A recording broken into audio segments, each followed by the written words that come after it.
my screen.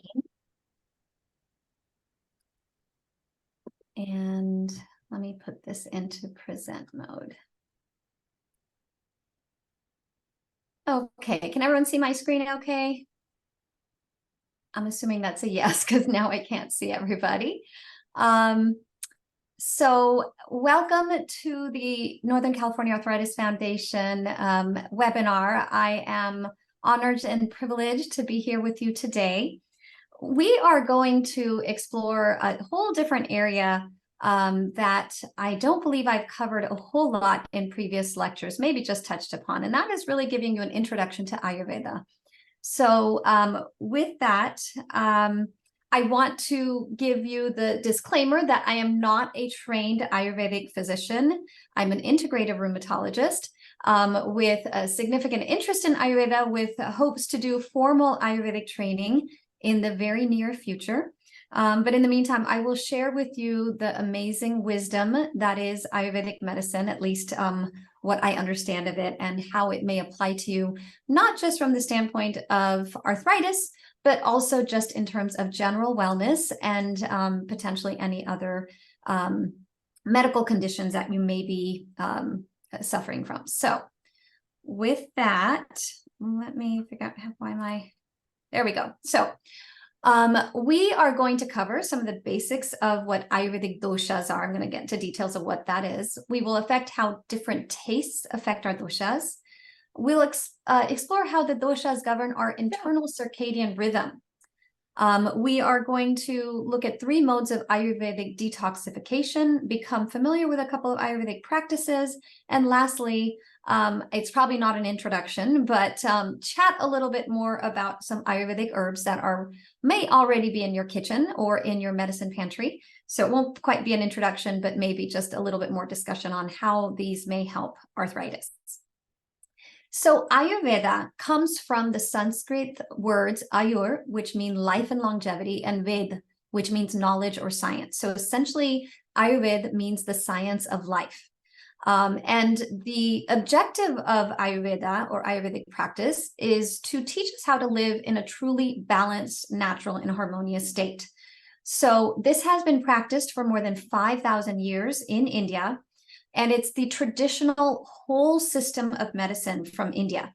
There are branches of Ayurveda, including surgery, psychiatry, OB-GYN, general medicine, similar to what we would see in modern day internal medicine. Or general medicine, if we include the surgical specialties. And what's super interesting to me is not only has it withstood the test of time, but I often like to think of Ayurveda as the original lifestyle medicine, which in more recent years has sort of garnered a lot more support and recognition, even in the allopathic medical community, as being sort of the first and foremost approach towards wellness and disease, which should then be followed with medications when we need them. And secondly, that I think of Ayurveda as the original precision medicine. So if any of you are following medical news these days, there is a big move towards precision medicine. As an example, if somebody has a specific type of cancer, specifically targeting those cancer cells with chemotherapies or immunotherapies that target specific receptors on that cancer cell surface, or looking at somebody's genetics and deciding what treatment they may best, for example, antidepressants, looking at someone's genetics to figure out what treatment or antidepressant they may best respond to based on what their genetics look like, or how well they metabolize certain medicines in their liver. And so Ayurveda, I think of as the original precision medicine, because it does not ever follow a one-size-fits-all sort of mode. It really looks at people as an individual based on what their own doshas are. So we're going to get into a little bit more about what the doshas are.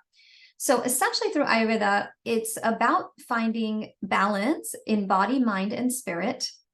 And you'll notice that we're not going to get too much into the details of this, but there are a lot of sister sciences of Ayurveda that focus on the mind. So things like meditation and yoga, as well as the spirit. So the sister science of Vedanta, which is the science of spirituality.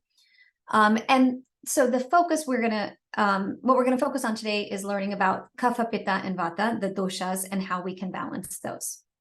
So you may hear me now for the next couple minutes talking about doshas. So what exactly are the three doshas? They are called Vata, Pitta, and Kapha.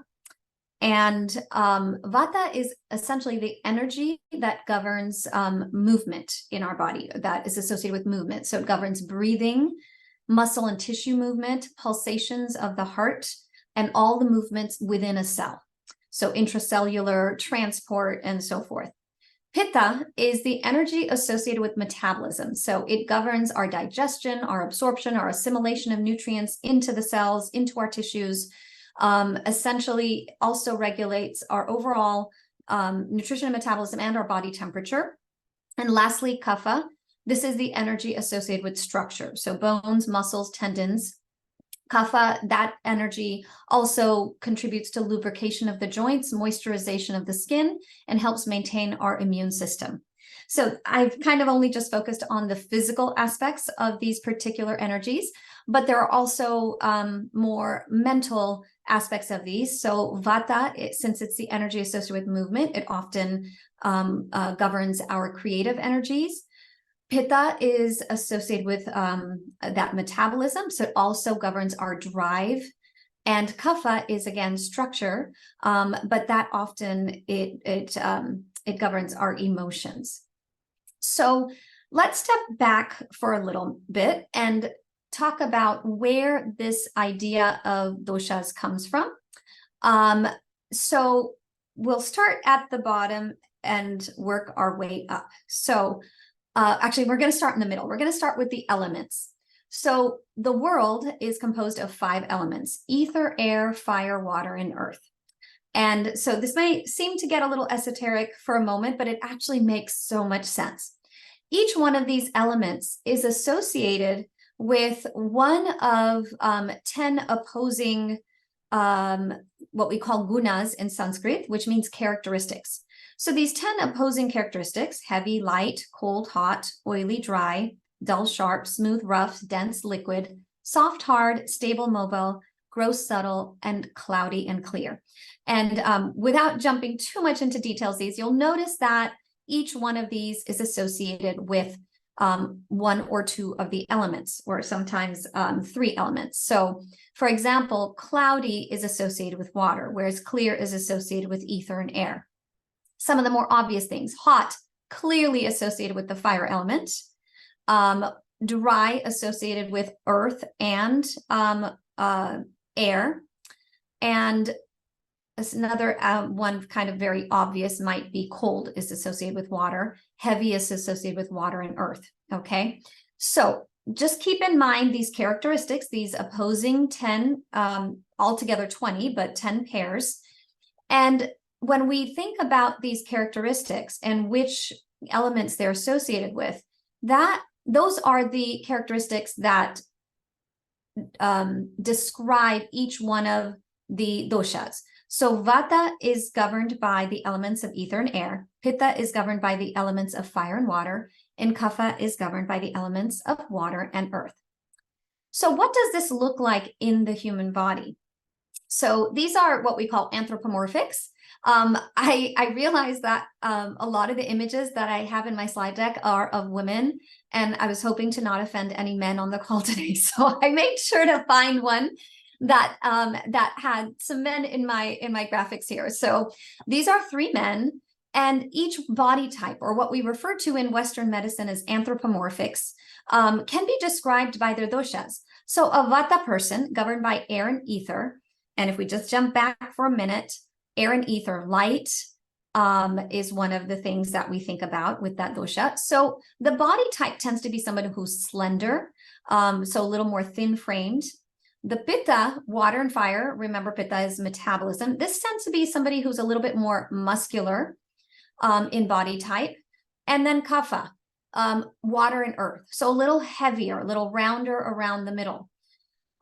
In Western medicine, we usually think of this Kapha individual as the person who may have like the apple-shaped body type that happens to be more prone to metabolic diseases like diabetes, or high cholesterol, heart disease.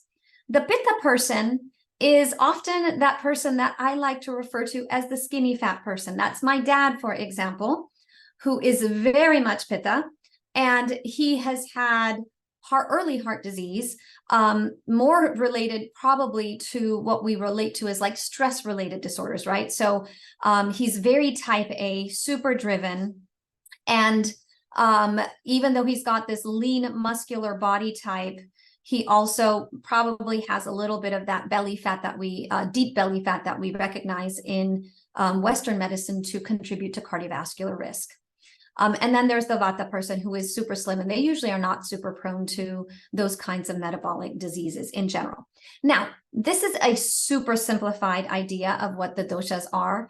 The vast majority of people are some combination of all three, but they may predominantly fall into one of the categories. And at the very end of our talk today, I'm going to give you an opportunity to kind of take a little quiz to figure out what your dosha type is. But the doshas don't just govern what our body type looks like. It also has a lot of effect on our personalities or our quality of our mind. So just to very briefly go through these qualities, and let me just move my little Zoom menu here out of the way. So the Vata person, as I mentioned, thin, slim, delicate build. They don't tend to gain weight easily. Smallish eyes. The hair tends to be more dry or wiry. I clearly am more of a Vata body type person, and I definitely meet these characteristics. That person tends to be agile and curious, so very adaptable to change and very curious about trying new things. They can be very creative, but can get bored easily. So they often want new and exciting things. They can often be taller or shorter than average. So somebody super like small build and short, or tall build and lanky. They tend to be quick to learn, but easy to forget. That's definitely me. And has a lot of cold intolerance. For any of you who are on the call who are my patients, you all know that when I'm in my clinic on Wednesday that I'm usually wrapped up in multiple layers because it's freezing in there. So again, these are those opposing pairs, those characteristics. These are the ones that tend to characterize the Vata person. When Vata is in balance, that person is enthusiastic, vivacious, they learn easily, they have a very clear and alert mind, they fall asleep easily at bedtime, they have good digestion and elimination, and good circulation and even temperature in the body. Now, the Pitta person, as I mentioned, medium build. They have a very balanced weight. They're very sharp. They tend to be goal oriented. So I kind of mentioned that type A person. They can lose their temper quickly. Let me tell you, understanding doshas has served to improve my marriage, because now my husband and myself, we better understand each other based on our Pitta or our dosha qualities. My husband is definitely more Pitta. I'm more Vata. And the better we can understand that these are inherent characteristics that we have been born with, the more understanding we can be with each other. So it's very interesting to start looking at these dosha characteristics amongst your loved ones and kind of recognizing. My daughter is also Pitta, so dad and daughter frequently are head to head. So anyways, becoming hot easily, both temperature-wise and emotionally wise, very good leadership skills. I'm going to jump through some of these. Tends to enjoy cold drinks. So again, when we go out to eat, I'm the one who's ordering hot water with lemon, and my husband and daughter are ordering extra ice in their drinks. The Pitta person, some of the characteristics: sharp, hot, strong odor, slightly oily. And then when Pitta is in balance, they can be a bit of a perfectionist. They have very strong intellect and strong digestion. They tend to have radiant and glowing skin. They sleep well through the night. They tend to be at peace and are generally happy. And then the Kapha person. Again, we talked about that larger build, those anthropomorphics of that more round body type. There is a tendency for weight gain. They are slower to learn, but once they get it, they will not forget. That's like the elephant, right? The elephant that never forgets. They are basically very, very even tempered. They don't like cold and damp weather too much. The Pitta person doesn't like hot weather very much. and they tend to be more easygoing and laid back. Their skin tends to be more pale, thicker skin that actually doesn't wrinkle. They tend to have oilier skin, so that Pitta person, they're going to age very well, not require as much, retinol and so forth. And strong bones, good teeth, slow metabolism. They tend to be very kind and loving and generous. And so when Kapha is in balance, they have a stable temperament. There's that super cool and easy person at work, right? Who's just always strong and steady. They have good long-term memory, a robust physiology, and lots of strength and stamina, right? Imagine like that elephant that can drag logs up a hill. Very compassionate, affectionate, and they also can sleep soundly. So this all sounds great, except when, oh, what happened? We just jumped through a million slides. Hold on. Let's get back to where we're supposed to be. When these doshas are out of balance, this is when illness or not optimal health sets in. So when vata is out of balance, vata people tend to feel more tired or fatigued. They tend to have brain fog, feel forgetful or spaced out. They can't focus very well. So this is that ADHD kind of personality or ADHD kind of brain. They may have a lot of anxiety, difficulty falling asleep, poor circulation, cold hands and feet. The kind of diseases or ailments we think about a vata person getting is gassiness, bloating, constipation, lower back pain, definitely arthritis when we think about like dry joints, so more in the sense of osteoarthritis, things like constipation and dry skin, dry hair. The vata governs their feelings and emotions. So again, when it's out of balance, nervousness, fear, anxiety, pain. Then the pitta person, when they're out of balance, again, I mentioned workaholic and perfectionist tendencies, can be very controlling or fiery.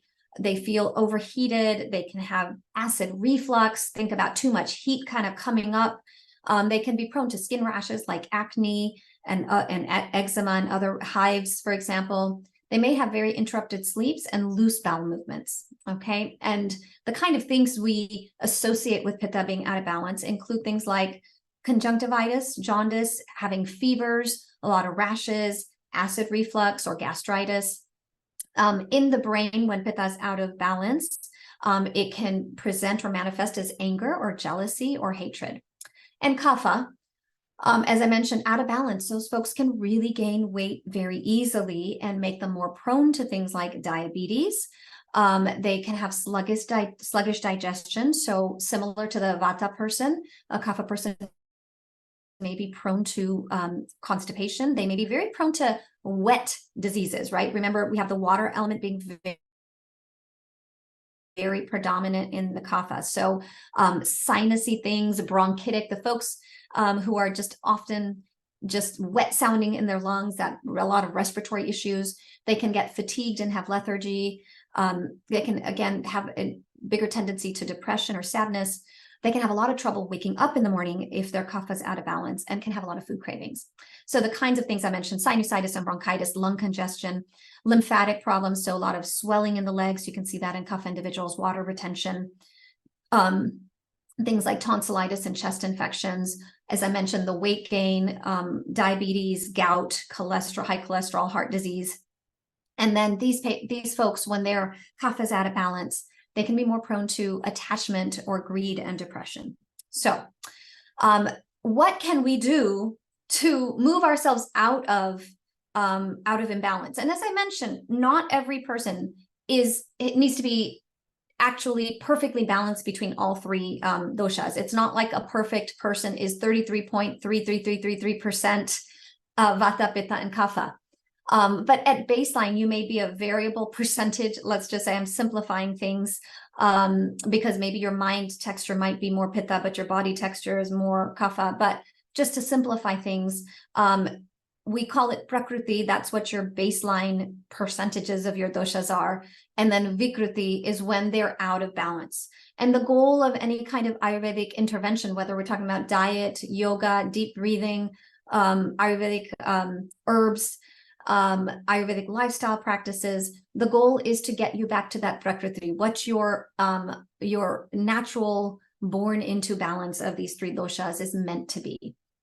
So the first thing I want to touch on is diet. And so in Ayurveda, and as in, I think, in any society, there are different tastes. In Ayurveda, these six tastes are sweet, sour, salty, bitter, pungent, and astringent. And I put little examples. Sweet doesn't necessarily mean candy. That was actually my original diagram in a different slide and talk that I've given. But yams, for example, right? So sweet potatoes. Sour, of course, we've got a lemon. Salty can definitely mean salt, like sodium chloride. But also there are vegetables, for example, that have higher sodium content. Celery being one of them, kind of has naturally some saltiness to it and definitely is higher in sodium. Spinach and carrots kind of fall into that category too. Carrots also have a little bit of sweet in there as well. Bitter, if you think about your bitter greens, right? Kale and mustard. Mustard also has a little bit of pungency to it.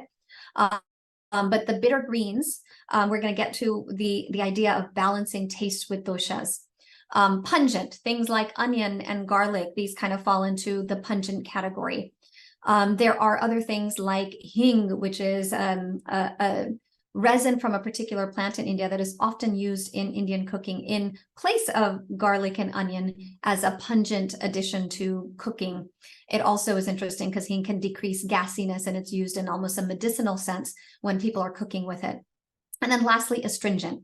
And to give you an idea of what that astringent is, think about when you've eaten some pomegranates, and initially you'll get a little bit of sweet and sour. But once you start chewing on the inner white seeds of each little pomegranate seed, how many of you can recall getting sort of a dry feeling in your mouth? That is what we call astringent, is sort of that dryness that certain foods might give you. And pomegranate is just one example of one of those things. So, in this very nicely done chart, it's one that I didn't make, but you kind of love Google these days.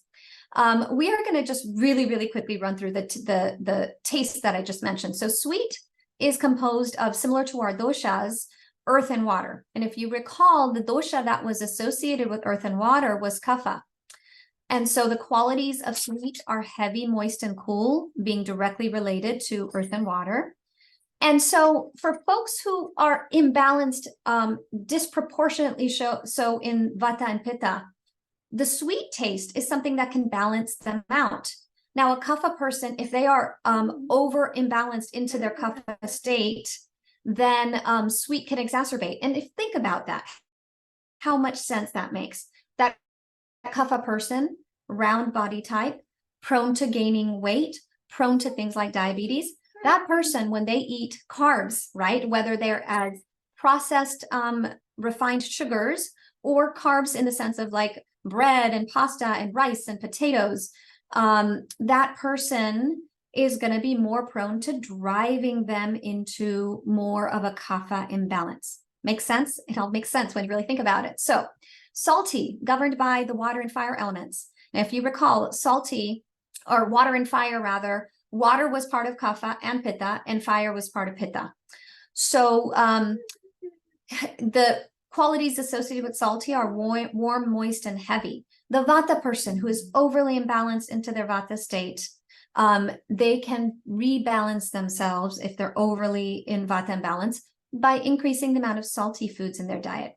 So that vata person, light body, thin framed, often prone to sometimes dizziness, getting sort of dehydrated and getting dizzy and having low blood pressure.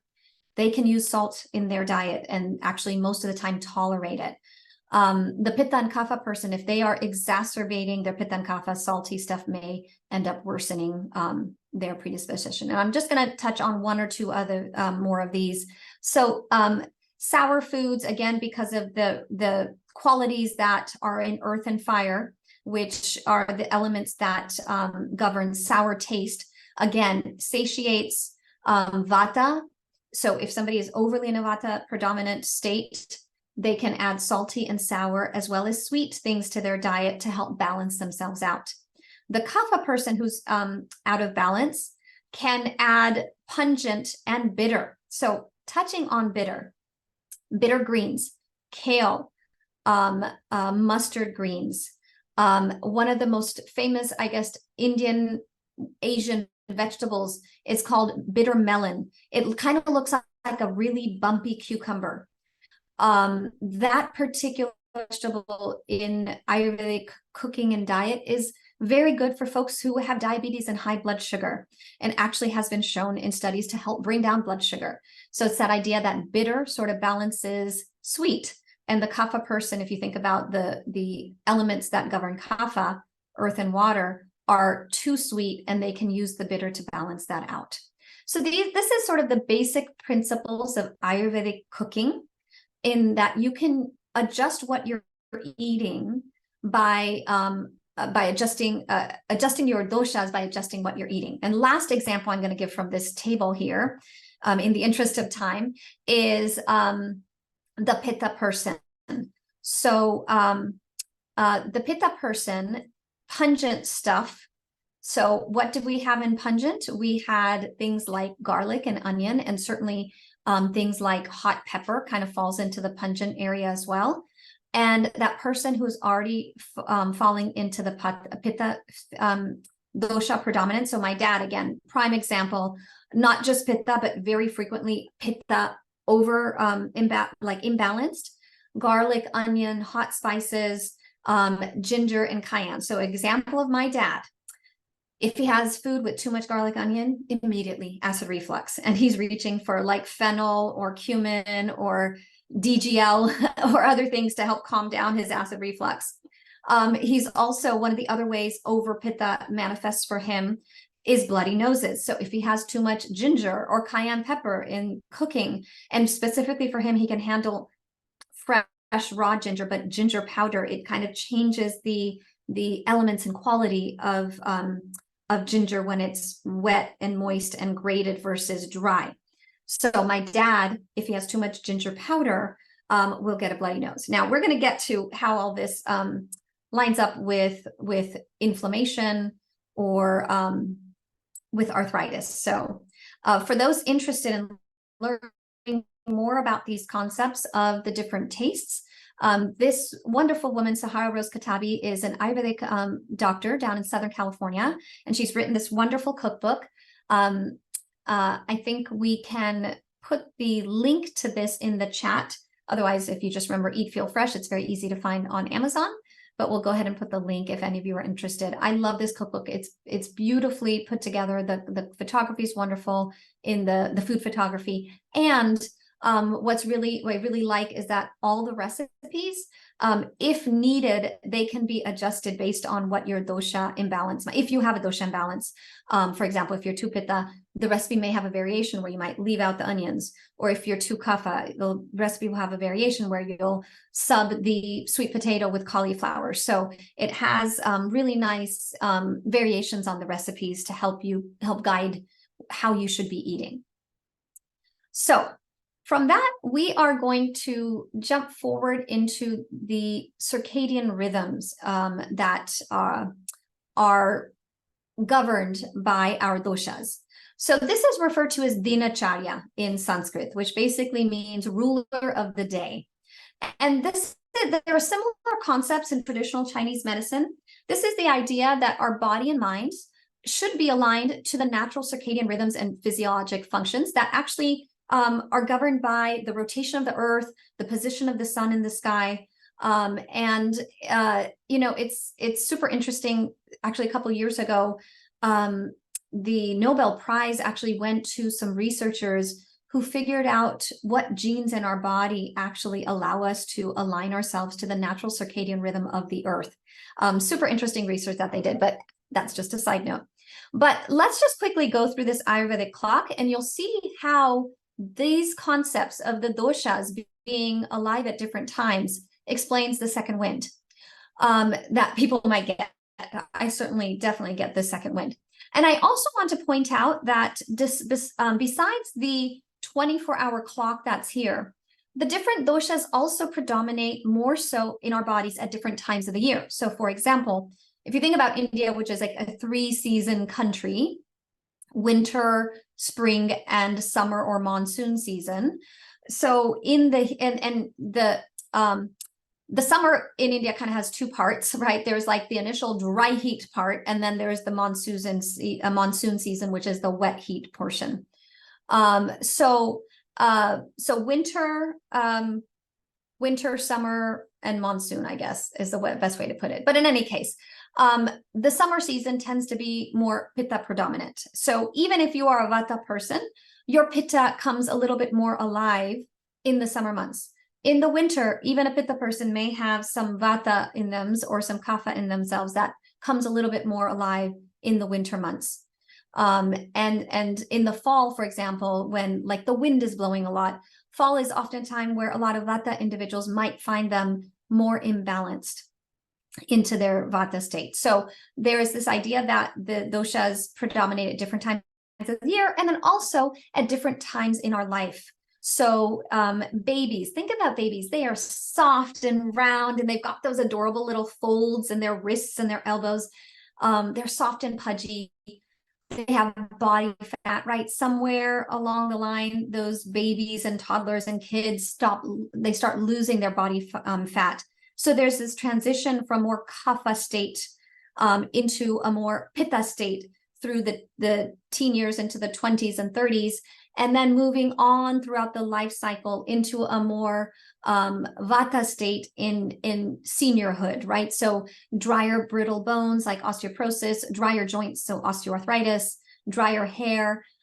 So there's this idea also that any one individual may have their natural inborn doshas, but again, even throughout the year with different seasons and throughout their lifespan, different doshas in their own body may predominate. So going back to this Ayurvedic clock, and by the way, feel free if you have questions coming up, just throw them into the chat and I will be sure to get back to your questions at the end of our little slide deck here. So starting at 6 a.m. to 10 a.m., kapha is predominating. So how many of you have actually woken up at 9 o'clock and just felt groggy, just like, oh my gosh, it is going to be really hard for me to start this day? And that's not surprising because between, and these are approximate times, right? And we have all practice this crazy daylight savings time. Like we are not actually living in complete line with nature. We have artificial lighting that helps us extend our days and so forth. But if we were our ancestors, we would really be living with the cycles of nature. So we're talking about like sunrise until sort of like mid-morning time, whatever these actual clock times are a little artificial. So actually waking up right before dawn, like 5:45, like even setting your alarm for like 5:50 if you have to set an alarm, you're kind of going to step backwards a little bit into vata. If you remember vata, it's movement, it's energy. So actually waking up at the transition of vata before you get into that full kapha state, you're going to actually wake up, surprisingly, even though it's earlier, you're going to wake up feeling more refreshed and energetic. Then pitta. And so, waking up and exercising. So you've already kind of gone through vata, but you're falling into kapha that's heavy and slow. So oftentimes exercise, it's nice to exercise in the morning because it helps balance that heaviness and slowness that you might feel in the morning. It's super important to eliminate completely in the morning. We're going to talk more about elimination, and then preparing for your day, gathering your energy. Now, pitta kicks in. Pitta is your metabolism. It's your inner fire. It's what we call Agni. Agni is the Sanskrit word for fire. So that's when we should be getting the bulk of our work done in the day, whether it's physical work, mental work. So planning, organizing, taking action. This is also when we should be eating our heaviest meal of the day, when the sun is highest in the sky. That is when our inner fire, so, the sun is that big, like huge globe of flame up in the heavens, right? So that is when our inner flame is most active, where we can best metabolize food. So what are we all doing? We're grabbing that quick granola bar for lunch. Instead of actually sitting down and eating an entire, complete, full, heavy meal, which is what we should be doing. Then, so that's approximately 10 to 2, when the sun is highest in the sky. Then in the late afternoon or, early afternoon into dusk, that is when vata is more active. That's when we can do a lot of our creative work. So if you're an artist, you might find that your flow is best in that afternoon time frame. It might be when we are socializing. It might be when we are communicating with other people. It also might be a time when we are moving. And the idea is that your last meal Again, anyone who practices intermittent fasting, you're going to eat super lightly in the morning or sometimes even skip a meal, depending on your body type. The Vata individual does not do well with missing meals. So for me, time restricted eating where I skip breakfast and just go straight to like a late brunch in the morning doesn't work for my body type. I go a little crazy and I can't focus. But for the Pitta or the Kapha type body types, they can actually very well go into late morning or lunchtime even before they have their first meal of the day. So time restricted eating tends to work really well depending on your body type. So again, that idea of precision medicine. So again, dusk is after that evening meal, very light meal at night around sundown. Kapha kicks in again. My apologies for my dog here. Kapha kicks in again, and that's when we want to slow down. It might be when we want to do some journaling, do some going within, thinking about your day, and then you want to go to sleep before 10 p.m. Okay, and the reason for that is that Pitta kicks in again from 10 p.m. to 2 a.m. Again, approximate times. And what does that mean? In our body, what that means is that at a cellular level, your metabolism is alive. It's when your liver is detoxifying. It's when your immune system is putting things in balance and fighting off potential pathogens. It's when your body is creating a lot of ATP for your energy the next day and for your brain function. Our hearts and our brain utilize the same energy or utilize the most energy in the body. And so if you are just trying to get those last emails out or finish, that project, the last slide deck for work, or you're reading that great book, but you're kind of falling asleep and your head's doing the bob thing, and all of a sudden it's 11 o'clock and phew, you got a ton of energy, you've hit that second wind. But then what happens? All of that energy that was supposed to be going into detoxification, immune system stabilization, emotional regulation, right? Our brain is dreaming at night. So it's regulating emotions and placing memories down. And any learning we've done during the day gets settled into our brain at night when we're sleeping. All of that stuff doesn't happen because our body's energy is busy moving our arms and legs, looking at things with our eyes. All the energy is being used up for that. So the next day there's more brain fog. You can't recall things as easily. The body is more tired. The digestion may be out of whack. Some people get more prone to diarrhea. Some people get more prone to constipation. So it just upsets the whole balance of things. So with that in mind, when things are out of balance, if you're not sleeping at the right times in the day, you're not eating at the right times of the day, you're having that super heavy meal at night when Kapha is most alive at 7 p.m., you're not going to digest that meal very well. And so this is because of the concepts of Agni, which means in Sanskrit means fire. It's that intelligence within every cell, every tissue, every organ, and every system in the body that governs overall metabolism, assimilation, and elimination. So getting things into the body, transforming them into a way that they can be utilized as energy or utilized as structural support for our body, and then removing the excess that we don't need as waste. So Agni is super important. And keeping that daily rhythm, that circadian rhythm, is a way to help support Agni. When you break away from that Dinacharya, the ruler of the day, it dampens your inner fire, your inner metabolism. And then what happens as a result of that is you get Ama. Ama is a word that basically means sort of like toxic disease-causing substances in the body. And that happens when Agni has gotten weakened. And this Ama can start, especially if you start getting into these patterns over and over again, can start getting into the body. And the Ama can have doshic characteristics as well. So there's Pitta Ama, Vata Ama. I'm getting too into stuff here, but as an example then, Pitta Ama might be acid reflux. Kapha Ama might be acne, or Pitta Ama and Pitta and Ama combined might present as acne.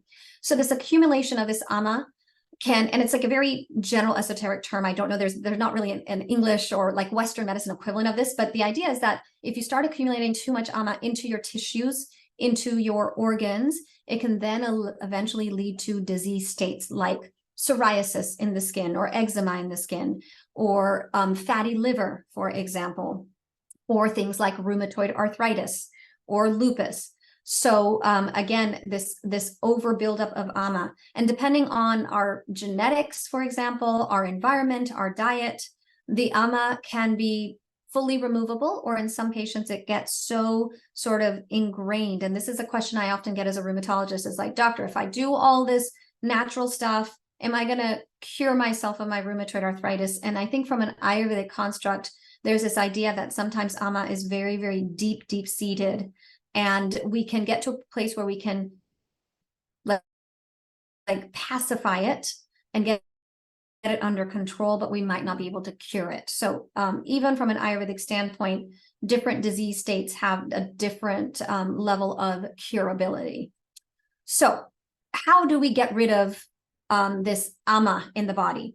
And we do that through the malas. The malas are the three modes of elimination in the body: stool, urine, and sweat. So from the stool, the best thing to do is to avoid constipation, to have regular daily bowel movements. For those of you who have been in clinic with me, you know that I always ask about bowel movements, and specifically how often you're having them, what's the texture of them, are they a Bristol number 4? This is the GI doctor's sort of scale of what the stool looks like, whether it's formed or whether it's loose. So actually eliminating every day is super, super important. Urine. So again, that's another way we eliminate this AMA buildup in the body. So again, staying well hydrated, drinking more overall warm water, because cold water with ice often sort of dampens or puts out our inner fire, our Agni, which essentially, if you think about it, like our stomach motion, right? What happens with a muscle when you put ice on it? It kind of stiffens up. And a muscle that's tight and in its spasm, what happens when you put heat on it? It kind of loosens up and can move. So if you even think about just part of your digestion is the physical action of the stomach muscle actually moving. So drinking ice cold water, those stomach muscles are not going to be able to contract as well as if you drink warm water that supports the nice, soft, natural movement of the stomach and the intestines and the esophagus. And then the last mala is sweat. So regular exercise, which allows us to sweat this AMA out, and actually avoiding antiperspirants. A lot of my patients who I've done group visits with, they kind of laugh about this, but I'm a firm believer our bodies are meant to sweat. But it's not pleasant if you smell. So deodorant's totally fine, but I think we should allow our bodies to sweat. Sorry, I had a double slide there. So I want to briefly go over just 4 different Ayurvedic practices that help support sort of this detoxifying process in the body. So if you think about urination, our urination relies on our kidneys. Our kidneys rely on blood circulating really well as our lymphatics circulating our lymph through our body. So abhyang, which is Ayurvedic self-massage of the entire body, literally from the, actually most people start with the toes. Usually this is done with warm oil, and oftentimes there are some kind of basic oils like almond oil and sesame oil that are kind of like 3 doshic, meaning they are fine for all 3 doshas, but sometimes you can actually get medicated oils. So for somebody who's vata predominant, very cold all the time, their oil, it might be infused with things like cloves and cinnamon or other kind of warming spices. So for somebody who is more pitta, for example, overheated, their oil might be infused with rose, for example, which tends to be cooling. So there's Ayurvedic self-massage, and I think I've put a YouTube video, we'll put that in the chat, that kind of walks you through how to do Ayurvedic self-massage at home.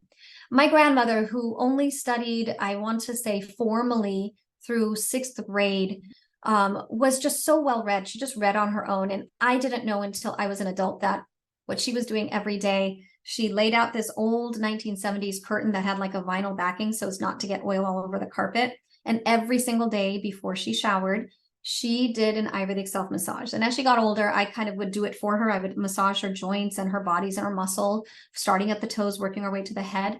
But she knew all these Ayurvedic practices without ever having trained in Ayurveda. It was just kind of passed down, and she learned and read, and it was something she did, which I never realized that her process of doing this massage, which she taught me how to do, and then I kind of applied for her, was the actual like order that Ayurvedic massage is done in.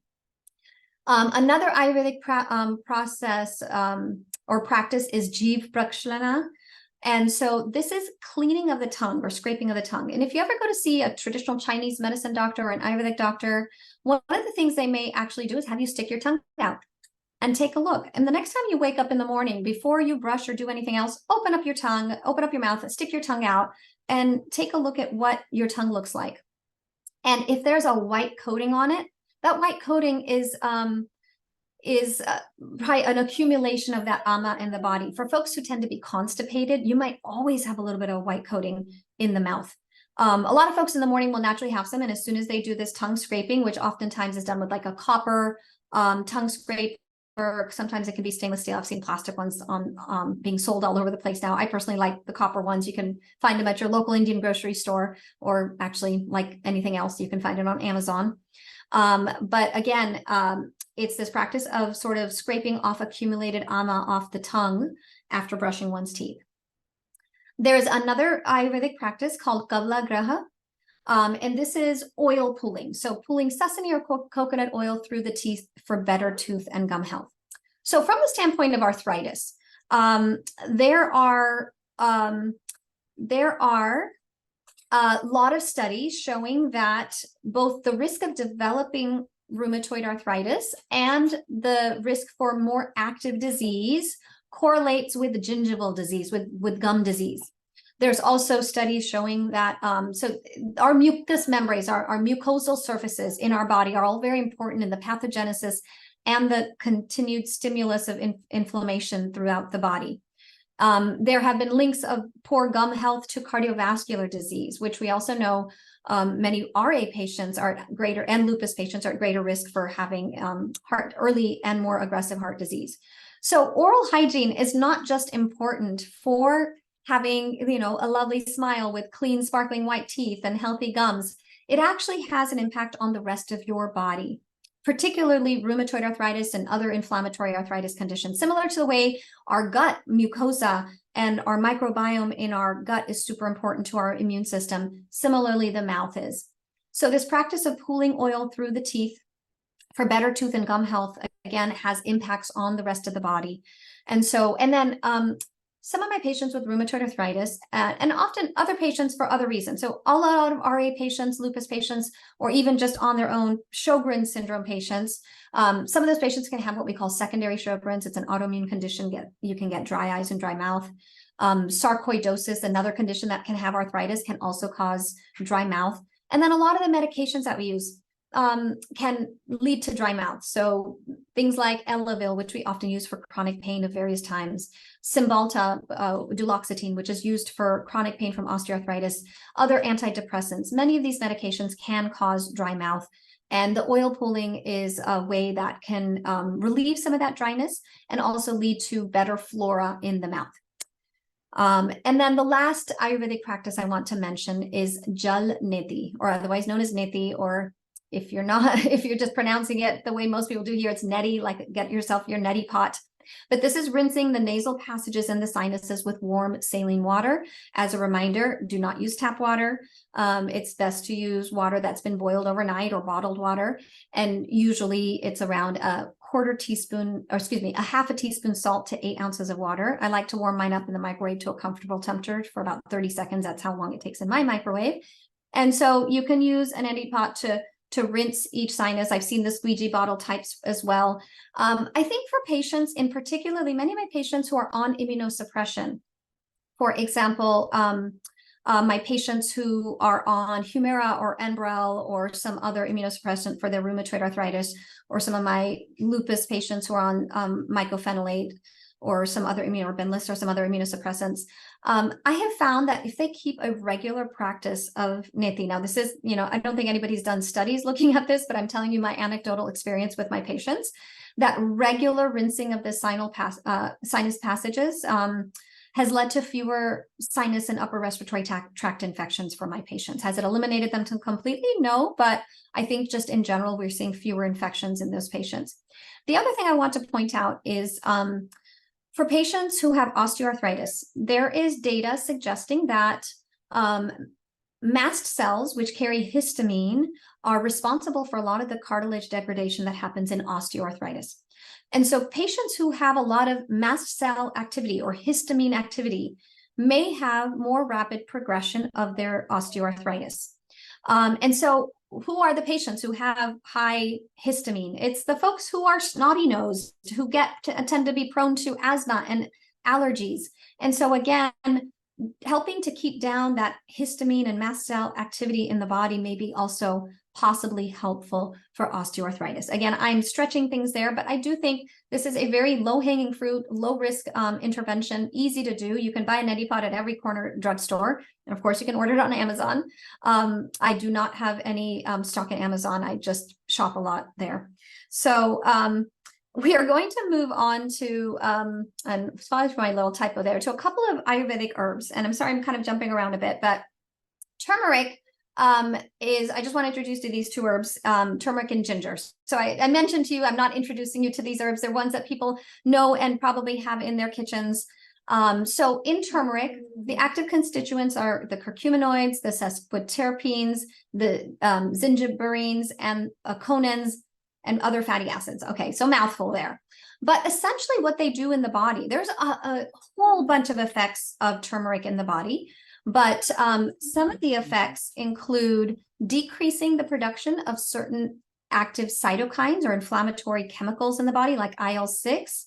IL-6 may sound familiar to a few of you because it's the target of medicines like Actemra, which is used in rheumatoid arthritis and giant cell arteritis. It also affects IL-8, COX-2. COX-2 may sound familiar because that is the target of Celebrex, a medicine that is used for osteoarthritis and other types of inflammatory pain.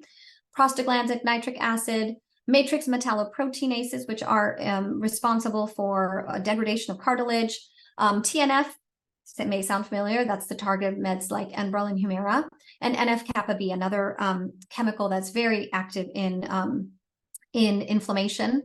Collagenase, hyaluronase, and elastase are chemicals that are very active in cartilage degradation. So again, turmeric and its constituents can block the activity of some of those things. It can stimulate synthesis of type 2 collagen and glycosaminoglycans. Why does that sound familiar? Because it's similar to glucosamine, the component that the natural supplement that people use for their cartilage support.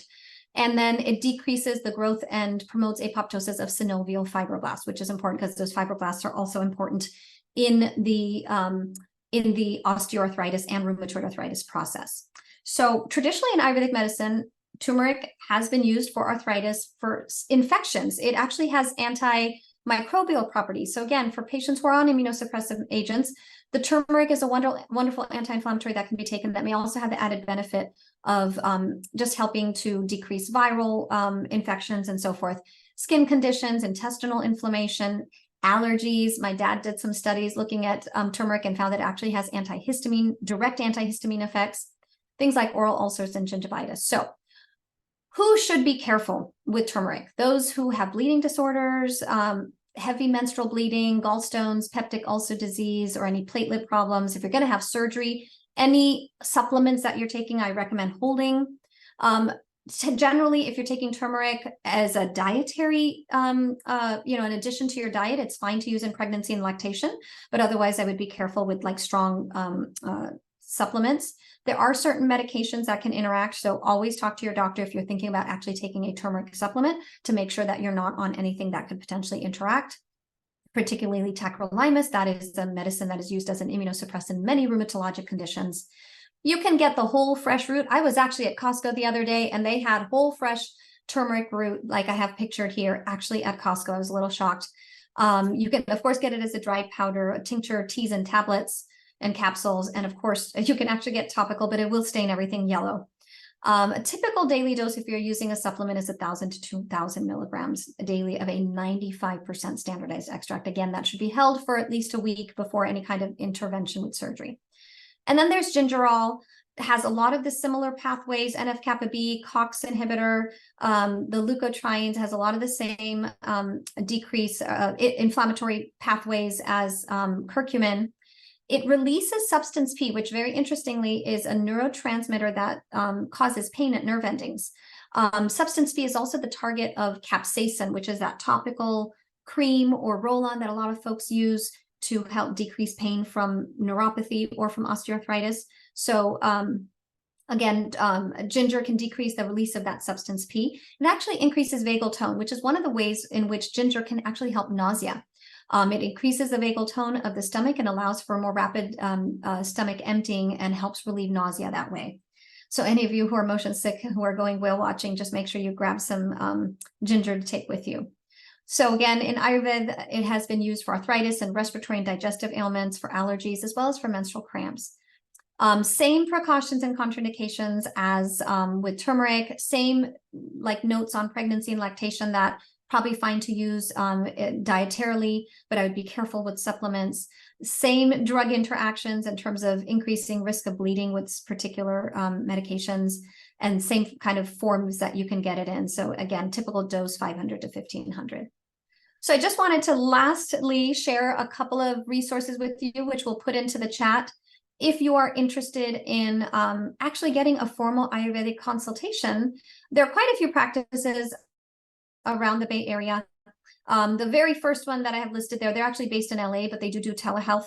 And then the next two practices are based here in the Bay Area. There are also two Ayurvedic schools in the Bay Area. One is based in Milpitas. The other one is in Mount Madonna. So kind of halfway between, I think, Gilroy and Santa Cruz, up in the mountains up there. But they actually have a school there, and they have certain times of the year where you can sign up to be a student, or like a student's patient, where one of the students there kind of gets to practice the Ayurvedic approach. But there is, somebody attending those clinics, a full-fledged Ayurvedic practitioner. But they also offer wellness centers at both of those Ayurvedic institutes where they're teaching new practitioners, but they also have wellness centers there where they're doing Ayurvedic consultations and Ayurvedic treatments. And then lastly, if you're interested in just learning more about Ayurvedic medicine from one of the foremost teachers and scholars of Ayurveda, Dr. Vasant Lad, I have put the link to several of his videos there in case you're interested in learning more. So lastly, I just want to end on an opportunity to find out what your dosha is. So you can either scan this QR code, or we'll also put this link in the chat. I am Sahara Rose. That is the lovely woman who's written that wonderful cookbook. She has her own website where you can take a dosha quiz and figure out sort of what, this is not going to be as comprehensive as having a full Ayurvedic consultation done with an Ayurvedic practitioner, but it'll give you a general sense of kind of where you are with your doshas, and it might help you tailor your diet and your lifestyle to help live your best life. So with that, namaste and thank you. That is the end of my formal talk. I know it's already just past 7 o'clock, but I am happy to take questions if you all are happy staying on a few more minutes with me.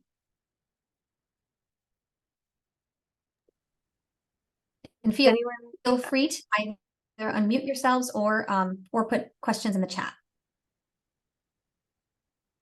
I have a question. Hello? Yes, yes, go ahead. I've been reading a lot of Deepak Chopra's books recently, so I've been getting introduction to some of this already. So in addition to that, would I be getting pretty much everything I need from that, or do you think I need to go further with some of the other resources? There may be a lot of redundancy in some of those books and what you're reading, but these other resources, for those who just kind of want to learn more about the science of Ayurveda, Dr. Vasant Lad's, a lot of his lectures are very much in the nitty-gritty details of like how and why something works. And so if you're just interested in learning more, that's a great resource, is the Ayurvedic Institute's lectures. But I think from a patient standpoint, just for the day-to-day, it's not necessarily that you have to watch those videos. It's just a resource for those. I thought it would be fun to put that there. And then, I think there is some benefit of getting a formal Ayurvedic consultation done. There's so many subtleties and a lot of nuance in any one person's constitution. And so an Ayurvedic practitioner can do everything from like pulse reading to looking at your tongue to doing a full questionnaire assessment to really understand what your body constitution is, to be better help you put yourself into balance. So they might recommend certain breathing techniques. They may recommend specific dietary patterns, or they might recommend specifically avoiding certain foods. And to get some of those more detailed, nuanced recommendations, I think it's helpful to see an Ayurvedic practitioner if you have access to one. But for those who may have monetary constraints or geographic constraints, certainly there is a lot of useful information in books and online resources. And so I wanted to share some of those with you. I see there's a question in the chat for Neha. I was thinking how it'd be hard for one to do because of arthritis in the wrists, elbows, and shoulders. So there are certain neti pots that are squeezy bottles that don't require you to kind of like contort hand, elbow, shoulder, neck into the position where you can just kind of lean forward over a sink and kind of just gently just squeeze. And it's a very soft squeezy bottle. It doesn't require a lot of hard squeezing. For any folks like who've been at one of my previous talks, I've mentioned that if you widen the grip of something, it makes it easier. You don't have to put as much pressure on. So you could even get one of those Neomed sinus rinse bottles and put like a foam, what are those things called? Koozies, the little foam things that keep your drinks cold. And that might just give it a little wider grip and a softer grip and allow you to squeeze a little less hard. So there's little tricks that you can do like that. I've also seen like water pick, that like tooth cleaning, flossing water pick thing. I've seen sinus rinse like that. I don't know, that sort of freaks me out. I don't know if they're safe, but if you're really limited with the joints, then they do have like mechanical, electric neti rinse things where you can adjust probably how quickly the water is rinsing in.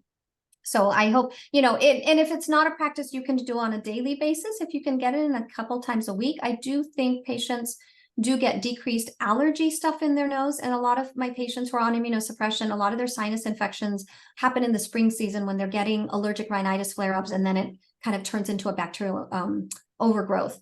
And so their allergies turn into sinus infections that require antibiotics that then mess with the gut flora.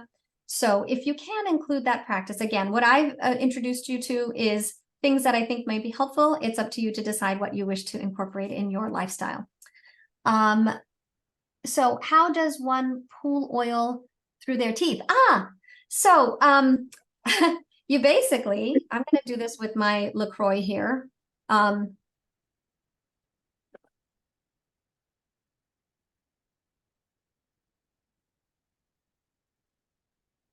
You're basically pooling. It's kind of weird to do that with a carbonated drink. You kind of, I don't know if you all heard the sound. Usually with oil, you'll hear a little bit more like a thicker fluid rushing through the teeth, but you are basically pooling the oil. And I would recommend starting with like a half teaspoon, maximum to 1 teaspoon, because as you do that, it mixes with your saliva and actually emulsifies. The oil emulsifies and turns almost into, if you think about what soap is made out of like digested oils, right? You can get glycerin soap, you can get coconut soap, you can get soap made out of tallow. That kind of grosses me out, but it's basically emulsified oils, right? So when you put that oil in your mouth and you are swishing it with your saliva and all the digestive enzymes that are in the saliva, it will emulsify and basically cleans your teeth and cleans in between your teeth. So as simple as that.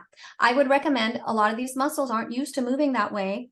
And so I would recommend starting out with just 2 or 3 minutes and not spitting that oil down your bathroom sink, because it will eventually start clogging your pipes. I will say there was a study done by a Canadian dentist of several Sjogren's syndrome patients. There was a placebo arm and the treatment arm, and the patients who were doing the oil pooling for the period of, I think, 6 weeks was the study. They had decreased dryness, decrease gingival inflammation, and overall improvement in their oral health. So that is the oil pooling. Any other questions that I can answer?